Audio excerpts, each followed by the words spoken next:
जय हिंद फ्रेंड्स, आज मैं आपके सामने डेरिवेटिव्स की इस सीरीज को एक कदम और अगले एपिसोड पे लेकर आया हूँ। इसके पहले वाले एपिसोड में मैंने आपको कैरेक्टर के माध्यम से समझाने की कोशिश की थी। जी हाँ फ्रेंड्स, आज मैं इस एपिसोड में आपको बताऊंगा कि डेरिवेटिव्स कितने प्रकार के होते हैं और उन्हें हम कैसे डिफरेंशिएट कर सकते हैं। मैंने आपको बताया था कि जो डेरिवेटिव ट्रेड्स हम करते हैं, we have to trade on the basis of two factors. First is that over the counter और second is that derivative exchange trade. अगर मैं कॉमनली 4 हिस्सों में मैंने डेरिवेटिव्स ट्रेड्स को डिवाइड किए हैं। 4 टाइप्स में सबसे ज्यादा डेरिवेटिव्स यूज होते हैं मार्केट्स के अंदर, और वो डेरिवेटिव्स हैं फ्यूचर्स, फॉरवर्ड, स्वैप और option. Future, forward, swap, option, ये जो 4 डेरिवेटिव्स मैंने आपको टाइप्स बताए हैं, ये मार्केट में ज्यादातर यूज होते हैं। और सबसे ज्यादा यूज कौन से होते हैं?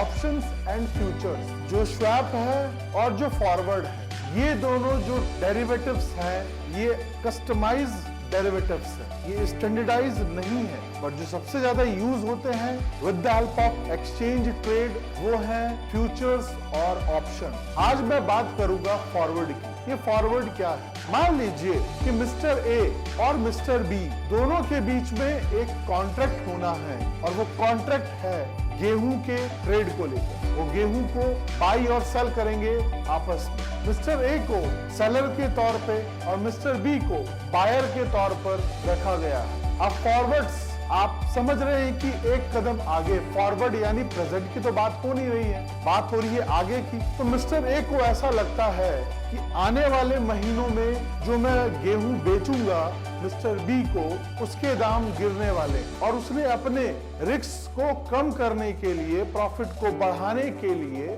उसने कॉन्ट्रैक्ट किया मिस्टर बी से और बोला कि अभी जो करंट रेट है 18 रुपए, उस रेट से मैं आपको 3 महीने बाद, जब भी मेरी फसल उग के उसकी कटाई गहाई हो जाएगी, तो मैं उसे आपको 18 रुपए के भाव में बेच दूंगा। दोनों के बीच में सहमति हो गई। सहमति के बाद जब 3 महीने बीत गए और जब ट्रांजैक्शन का टाइम आया, तो मिस्टर बी ने कॉन्ट्रैक्ट को पूरा करने से मना कर दिया। ऐसा क्या हुआ?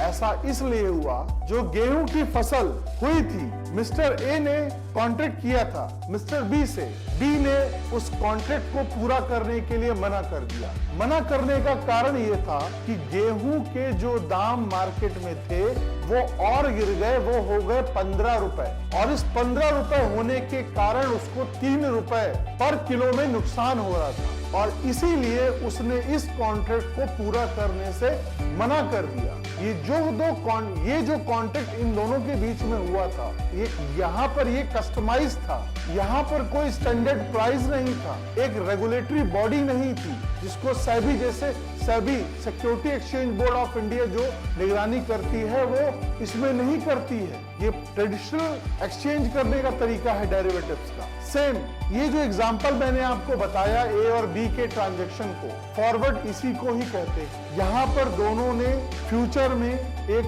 टाइम पे 3 महीने के बाद एक डील सेट की, और डील फिक्स होने के बाद जो काउंटर पार्टी है उसने उस डील को मैच्योर करने के लिए, मतलब उस डील को फाइनल करने के लिए मना कर दिया। ये जो रिस्क मिस्टर ए ने उठाया था कि मैं रिस्क को कम करने के लिए एडवांस में कॉन्ट्रैक्ट कर लेता हूं जिससे मेरा फायदा होगा, बट वो नुकसान उसका हो गया क्योंकि उसने उस कॉन्ट्रैक्ट को पूरा करने से मना कर दिया। जी हाँ फ्रेंड्स, ये एग्जांपल आपको समझा देता है कि ये फॉरवर्ड क्या होता है।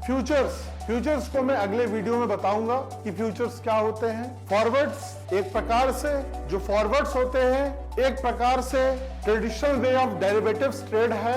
अगर मैं इसको मॉडिफिकेशन कर दूं तो ये फ्यूचर्स के अंदर आ जाता है। इसका मैं एक छोटा सा वीडियो अगले वीडियो में लेकर आऊंगा कि फ्यूचर्स डेरिवेटिव्स क्या होते हैं विद एग्जांपल। आज मैंने आपको फॉरवर्ड डेरिवेटिव्स के बारे में बताया, और ये forward derivatives with the example मैंने आपको समझाया। उम्मीद करता हूं कि ये वीडियो आपको पसंद आया होगा। जय हिंद।